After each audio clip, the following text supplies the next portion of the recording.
picture the scenario for a second. You are cruising down the highway, the weather is absolutely perfect, your favorite playlist is on, and you are just making fantastic time. Oh, the classic flawless road trip setup. Right, exactly. But then your eyes dart to the dashboard. The battery percentage on your electric vehicle is dropping. And it always seems to drop faster right when you start paying attention to it. It really does. It's dropping faster than the actual miles you have left to your destination. So, you try to convince yourself it's just a software glitch. Yeah, you tell yourself the remaining range estimation is just recalibrating based on your highway speed. Exactly. But the number just keeps ticking down. 3%, 2%. Yeah. Then the inevitable happens. The worst case scenario. Yep, the screen goes dark, the regenerative braking disengages, and the car slowly rolls to a stop on the shoulder. You are completely stranded, sitting in a 4,000-pound brick. And honestly, that scenario right there isolates the exact friction point of our entire current automotive transition. How so? Well, we've spent over a century building a highly robust, fault-tolerant infrastructure for internal combustion engines. If you run out of gas, it's a very localized physical problem. Right, with a super low-tech solution, you can literally just walk a mile to a gas station. Exactly. You walk over, you put a gallon of potential energy into a plastic jug, and you walk back. The energy transfer is entirely mechanical and analog. You literally just pour a liquid into a tank. But an electrochemical deficit in a high-voltage battery pack, that is an entirely different beast. Because you can't just pour electricity from a bucket. Right. You are dealing with an immobile electronic device. It requires a highly specific, software handshake delivery of high amperage current. It's a profound infrastructure mismatch. I mean, we are essentially driving 21st century technology on a 20th century safety net. Which is exactly why the traditional response mechanisms are completely failing modern EV drivers. And you mean like calling a standard tow truck? Yeah, the safety nets we've relied on for decades. The standard roadside assistance dispatch, the local tow operator. They aren't just inefficient for electric vehicles, they are fundamentally incompatible with the underlying architecture of the car itself. And that structural incompatibility is exactly the mission for our deep dive today. We are exploring a stack of sources on how a new wave of localized infrastructure is stepping in to solve this exact problem. It is a fascinating shift in the industry. It really is. Yeah. We are looking at 3 specific vendors who are pioneering a completely new category of roadside recovery: MoPower2U, Vancouver Mobile EV Charging, and e-Rescue. They are completely circumventing the traditional tow truck model. Right. They are establishing an electric vehicle charging service that acts as a true lifeline for drivers. They are essentially taking the static charging grid and making it dynamic. It is a totally necessary evolutionary leap. I mean, they are looking at the specific architectural vulnerabilities of a dead EV and engineering a bespoke mobile solution. Instead of just applying a legacy brute force fix like dragging it onto a flatbed. Exactly. They're addressing the actual physics of the problem. Right. And before we get into the heavy engineering of how they actually pull this off, let's establish a baseline of preparedness for you, the listener. Because the shoulder of a busy interstate is the absolute worst place to start Googling for help. Oh, absolutely. If you drive an EV, the moment your battery hits 0% is not the time to be researching your options. You need to preload these resources right now. Being proactive is key. It is. So depending on your region, you should visit MoPower2U.com, VancouverMobileEVCharging.com, or earrescue.com today. Bookmark them. Having those dispatch networks just one tap away on your phone is going to save you a tremendous amount of stress. And that stress factor is critical, right? Because panic leads to poor decision-making. Oh, without a doubt. And the most common poor decision a stranded EV driver makes is relying on their decades-old instinct. Calling a traditional tow truck. Exactly. Which brings us to the core mechanical conflict. Most people just assume that an EV is a regular car with a different type of fuel tank. Right, they think you can just pop it into neutral and winch it onto a flatbed. Or tow it with the drive wheels on the ground. But that is incredibly dangerous for the vehicle. Wait, why is that? Why can't a tow truck just put the EV in neutral and tow it with the wheels down like a normal sedan? Well, because modern EVs utilize direct drive induction or permanent magnet motors. There is no mechanical clutch to physically decouple the drivetrain from the wheels. So the wheels are always physically connected to the motor? Yes. The gear selector on your dashboard, it's basically just a software switch. Oh, wow. I never really thought about it like that. Yeah, and when the main battery pack is completely depleted, the vehicle's onboard computers go offline. Most importantly, the battery management system, or BMS, shuts down. And the BMS is kind of the brain of the battery, right? Exactly. It's the ultimate gatekeeper for all electrical current flowing in and out of the battery pack. So, if you attempt to tow a dead EV with the wheels on the ground, you are forcing those direct drive electric motors to spin backward.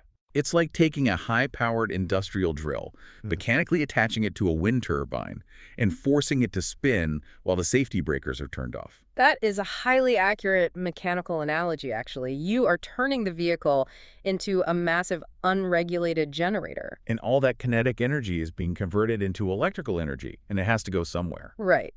And because the BMS is offline and unable to manage or dissipate that incoming high-voltage current, the electricity just surges back into the sensitive power electronics. Oh, that sounds like a disaster. It is. It hits the motor inverters. You are effectively blinding the car's safety systems while force-feeding it high-voltage kinetic energy. Which leads to what? Catastrophic permanent damage to the drivetrain. You will completely destroy the motors. So wheel-down towing is just a guaranteed way to total the car. Pretty much, yeah. But even the standard protocol, like using a flatbed tow truck, is fraught with massive physical risks, isn't it? Oh, absolutely. The documentation we have from Vancouver Mobile EV Charging explicitly highlights the dangers to the undercarriage during a flatbed tow. Right, because if the car's completely dead, the electronic parking brake is usually locked up. Clamped right onto the rotors. So getting a 4,000-pound locked-up vehicle onto a flatbed involves literally dragging it. Dragging it up a steep, like 15-degree steel incline using a heavy-duty winch. And that winch applies immense lateral stress to the frame. But the true vulnerability there is the battery casing itself. Because the battery is right on the bottom of the car. Exactly. In almost all modern EV architectures, the high-voltage battery pack is a massive, heavy slab integrated directly into the floor of the chassis. To keep the center of gravity low. Right. But it means the tolerances between the bottom of that battery casing and the ground are incredibly tight. We are talking about maybe 5 to 6 inches of ground clearance in some of these newer sedans. Yes. So, when a tow operator drags a dead EV up the breakover angle of a flatbed ramp, any slight miscalculation is dangerous. Like if the suspension compresses. Yeah, if the suspension compresses or if there's any debris on the ramp, the steel edge of the flatbed can easily scrape or puncture the structural battery casing. Oh, wow. And what happens if the casing gets scratched? Well, a millimeter of deflection or a slight gouge compromises the thermal management and the waterproofing of the lithium-ion cells inside. Meaning the battery is ruined. It instantly voids the warranty, and it necessitates a full pack replacement, which is just a localized financial disaster for the owner. So you refuse a mobile charge, you opt for a flatbed tow, and you've essentially just placed a $15,000 bet that a tow operator working a 14-hour shift won't accidentally shear your battery casing. That is exactly what you are doing, and that's not even mentioning the logistical nightmare that follows. Right, you're riding in the cab of a sweaty tow truck. Your vehicle gets dropped at a holding yard overnight because the dealership is closed. And you are racking up daily storage fees the whole time. It is a cascading failure of a solution. Which is why the paradigm just has to shift toward keeping the vehicle entirely stationary. The superior alternative is to bring the electrons to the car rather than trying to drag the car to the electrons. And that is exactly what mobile EV charging does.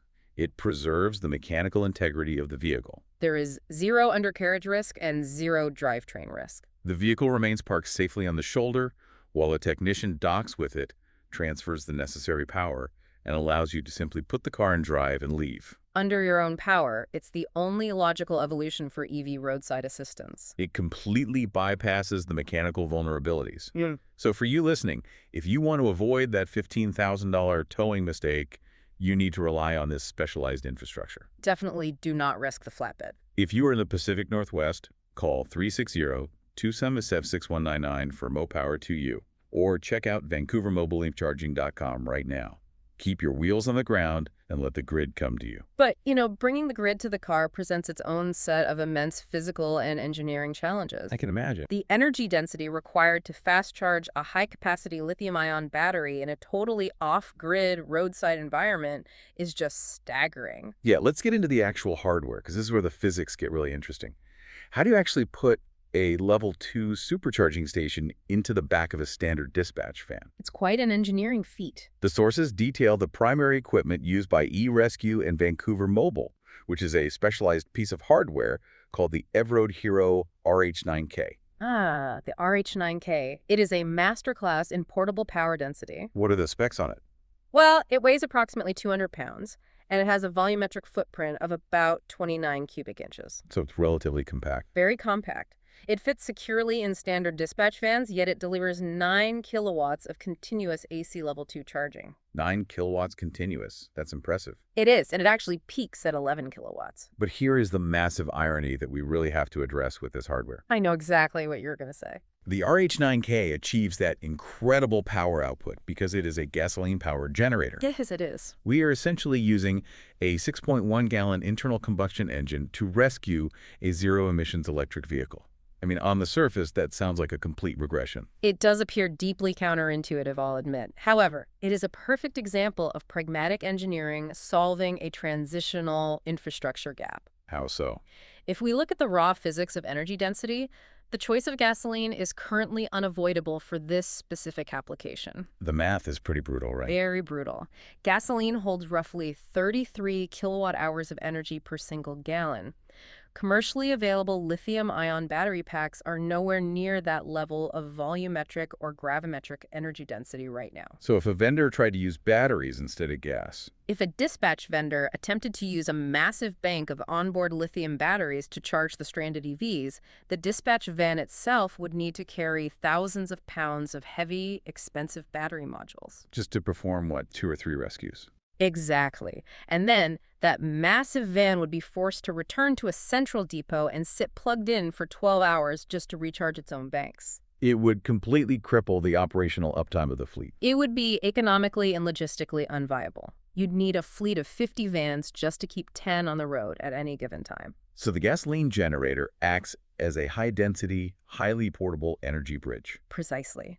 With that 6.1-gallon tank, the sources indicate the RH9K can perform between 5 to 10 separate charging sessions. That's incredible. So a single technician can stay out in the field, rescuing up to 10 different stranded motorists consecutively. Yes, just by occasionally stopping at a standard gas station for 3 minutes to refill the tank, it maximizes the velocity of the rescue operation. And while the source of the mechanical energy is gasoline, the electrical output is highly refined, right? Very refined. This is not a standard, construction site generator that produces choppy, fluctuating power Because an EV would reject that.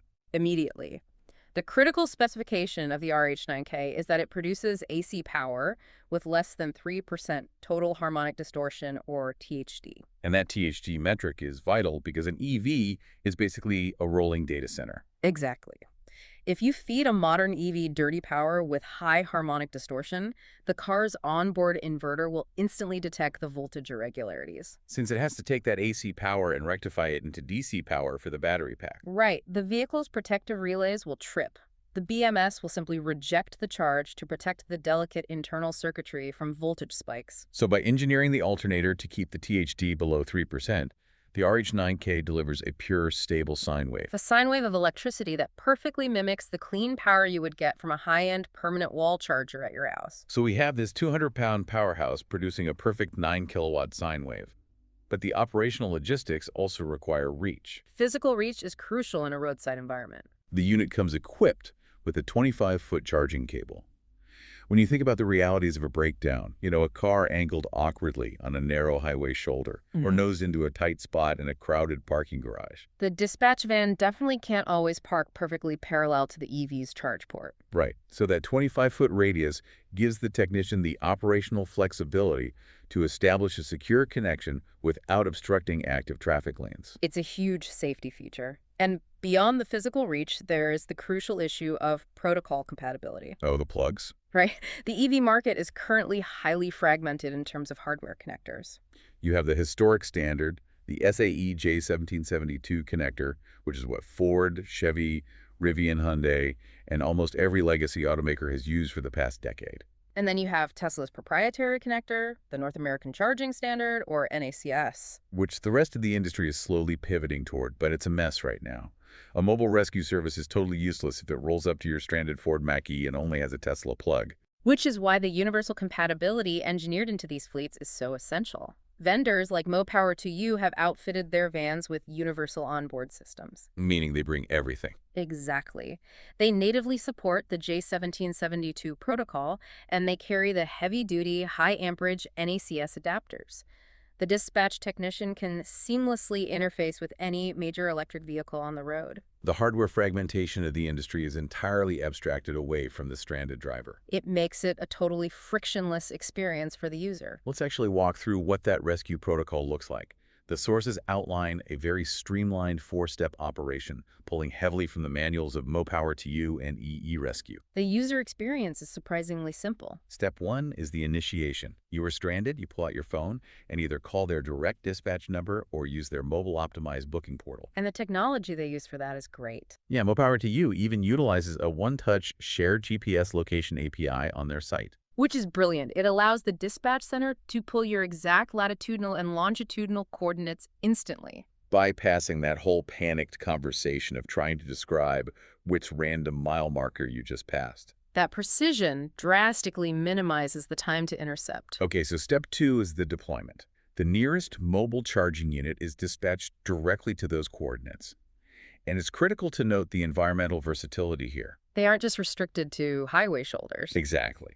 If a renter returns an EV to an airport rental lot completely depleted, or an apartment dweller without dedicated overnight charging wakes up to a dead battery in a subterranean parking garage. The van goes directly to them right down into the garage. And that apartment scenario is a huge bottleneck for EV adoption right now, so that's a game changer. It really is. Once the van arrives, step 3 is the energy transfer. The technician hooks up that 25-foot cable and initiates a fast level 2 charge. Now, setting expectations here is important for the listener. Right, the goal is not to sit on the side of the road for 6 hours, filling your massive battery to 100%. No, it is strictly an emergency triage. The session typically lasts between 15 to 30 minutes. The objective is range extension. They are delivering enough kilowatt hours to overcome the immediate crisis. Providing the vehicle with sufficient range to safely navigate to the nearest functional DC fast charging station, or just to get the driver safely home. Which perfectly transitions to step 4, driving away. The cable is disconnected, the transaction is completed electronically, and the driver simply merges back onto the highway. No flatbeds, no winches, no tow yards. Just a seamless, on-demand EV charging experience that turns a mechanical disaster into a brief 30-minute pause to check your emails. It really reframes the whole breakdown experience. It does. If you want this caliber of technology dispatched to your exact GPS coordinates the next time you drop to 0%, you need to visit erescue.com or call their national hotline at 916-826-9410 immediately. Lock those resources in. Now that we understand the intricate physics and the hardware mechanisms involved, we really have to look at the geographical logistics. Because the technology is totally irrelevant if it isn't deployed in the right places at the right times. Exactly. The map of where these services operate is honestly a masterclass in strategic deployment. It reveals exactly where EV density is highest and where the permanent infrastructure is failing to keep pace. Let's analyze the Pacific Northwest corridor, looking specifically at the operational footprint of MoPower2U. Their deployment strategy is highly targeted along Interstate 5. The I-5 corridor is crucial. The sources detail that their primary service zones cover between 85 to over 130 miles of the I-5 corridor. Focusing exclusively on a major interstate artery, rather than just a generalized geometric radius, is a highly sophisticated logistical choice. Why is that? Because I-5 is the central nervous system of West Coast transportation. It facilitates a massive volume of long-distance EV travel connecting the tech and economic hubs of Seattle, Portland, and California. And the topography of that route is uniquely punishing for electric vehicles, isn't it? Very punishing. If you trace MoPower2U's active route, starting from Portland, Oregon, crossing the Columbia River into Vancouver, Washington, and pushing north through Woodland, the Kelso-Longview area, and up through Centralia and Chehalis. You are dealing with significant elevation changes, variable weather conditions, and long stretches where permanent DC fast chargers are just spaced uncomfortably far apart. And those factors kill battery range. Exactly. Sudden elevation gains or a severe drop in ambient temperature can severely degrade an EV's anticipated range. A driver who thought they had a safe 20-mile buffer can suddenly find themselves immobilized. So by dominating this specific high-risk corridor, MoPower2U is effectively laying down a continuous and visible safety net. They are completely mitigating the geographical anxiety of the route. And they are aggressively expanding that net. The intel shows they are actively moving further north into Washington, targeting Tumwater, Olympia, Lacey, and the massive population center at Joint Base Lewis-McChord. Simultaneously, they are pushing south through Oregon, covering Wilsonville, Woodburn, and Salem. They are methodically capturing the entire I-5 corridor EV charging market. Now, contrast that linear corridor strategy with the deployment model of Vancouver mobile EV charging. They use a different approach. Yes, they operate on a dense, centralized hub-and-spoke model. They have established a massive 45-mile rescue radius, perfectly centered, right on Vancouver, Washington. That 45-mile radius casts a massive net over an incredibly dense population zone. It does. It encompasses the entirety of Clark County and bleeds heavily into the greater Portland metropolitan sprawl. The operational data lists over 28 distinct municipalities within their rapid response zone. It's huge coverage. From Beaverton, Tigard, and Lake Oswego, through Gresham and Milwaukee, all the way out to the tech corridors of Hillsborough and the suburban expansions of Happy Valley. And the rationale behind this dense urban and suburban coverage goes way beyond just emergency highway rescue. What else are they doing? Vancouver Mobile explicitly highlights services like at-home mobile charging and fleet and business charging. Oh, that's interesting. They are directly addressing the systemic lack of level 2 charging infrastructure in multifamily dwellings and commercial lots. That is a brilliant pivot. If you rent a condo in Tigard and the HOA hasn't retrofitted the parking structure with chargers, you can still confidently own an EV. Vancouver Mobile essentially acts as your personal, scheduled infrastructure. Or, say, a local delivery business in Gresham transitions their fleet to electric transit vans, but they haven't secured the capital to dig up their parking lot and install expensive commercial pedestals. A mobile charging van can simply sweep their lot overnight, ensuring every single van is fully charged by morning dispatch. It demonstrates the immense operational versatility of the hardware. They are bridging both emergency and foundational infrastructure gaps. But to see how this model scales beyond regional boundaries, we have to examine the structural architecture of e-rescue. Right, because they are positioning themselves not just as a local vendor, but as America's first nationwide EV charging network. Their operational architecture is entirely different. E-rescue is functioning as an aggregator, utilizing a platform model to scale rapidly. So they aren't just buying thousands of vans themselves. Exactly. They aren't trying to raise hundreds of millions of dollars in venture capital to buy 500 vans and directly hire 2,000 technicians across all 50 states. That would take forever. Instead, they are building a coalition. It is an incredibly efficient network effect strategy. How does the network function? E-Rescue provides the centralized national dispatch framework, the 1-800 hotline, the digital booking portal, the standardized membership models, and of course, the marketing gravity. And then independent local operators handle the actual rescues. Yes. Independent certified local operators then plug into this network to execute the physical dispatch in their specific territories. The intelligence shows this network is already rapidly coming online. They have their founding vendor operating the critical nodes in Sacramento, California. They have also established a strong presence on the East Coast in Atlanta, Georgia. And brilliantly, they have actually integrated MoPower2U as their official network partner covering the Portland and Seattle-Tacoma markets.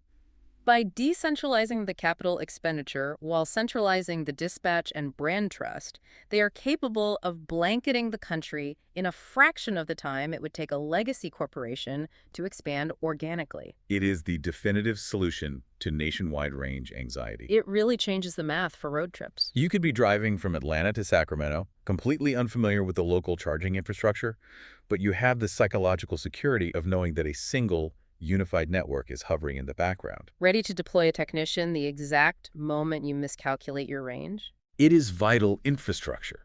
So if you are navigating these massive suburban sprawls or embarking on a multi-state road trip, you cannot afford to fly blind. Bookmark VancouverMobileEVCharging.com or MoPower2U.com right now. Do it before you even put the car in drive. The geographical availability is clearly robust now, but in any roadside emergency, the consumer's anxiety ultimately distills down to two very rigid metrics: The speed of the intervention and the financial cost of the rescue. time and money. Let's dissect the response times first, because this is where the mobile charging model absolutely obliterates the legacy towing industry.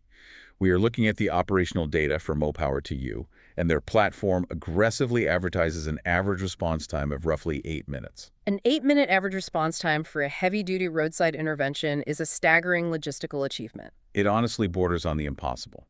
You don't achieve an 8-minute intercept if your vans are just parked in a commercial garage in downtown Portland waiting for a phone to ring. No, you absolutely do not. To hit those metrics consistently, they have to be utilizing highly advanced predictive deployment. Like algorithms predicting breakdowns. Exactly. It implies a dynamic staging strategy powered by real-time analytics. They are likely cross-referencing historical data of EV breakdown clusters, Monitoring real-time traffic choke points on I-5. tracking severe temperature drops that kill battery efficiency, and then pre-positioning their dispatch units at highly accessible on-ramps and highway interchanges just miles away from where the algorithm predicts a battery will likely die. They're essentially arriving before the driver even realizes they're going to be stranded. It's incredibly proactive. And even when you look at the broader regional deployment, the speed is phenomenal.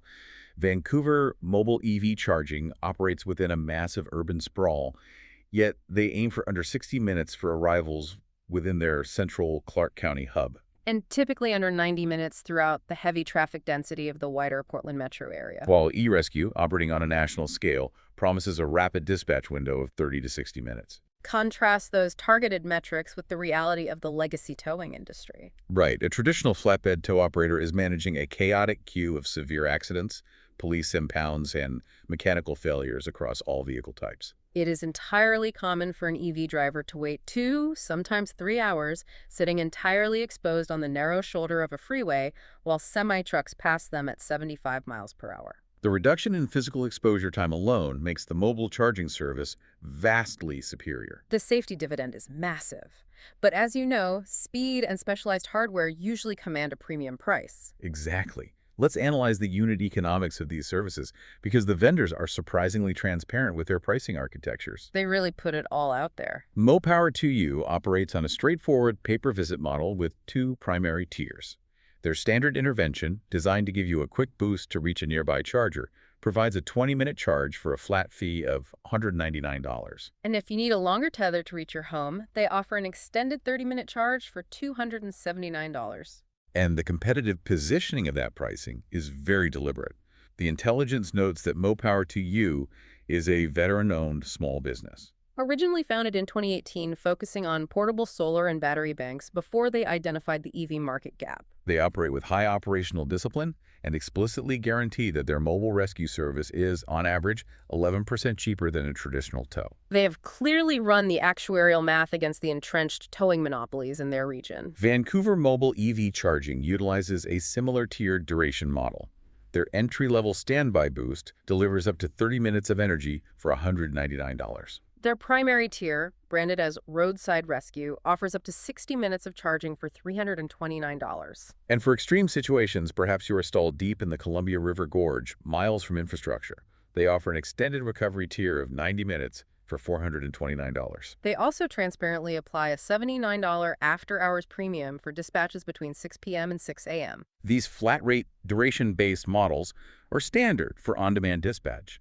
However, the true economic innovation in this sector is the introduction of the subscription model. Yes, they are transitioning from purely reactive emergency services to proactive risk management. The membership architectures. This is where the industry is truly maturing. eRescue has rolled out an annual membership plan priced at $149 per year. With a highly aggressive introductory founders tier currently available for just $99 a year.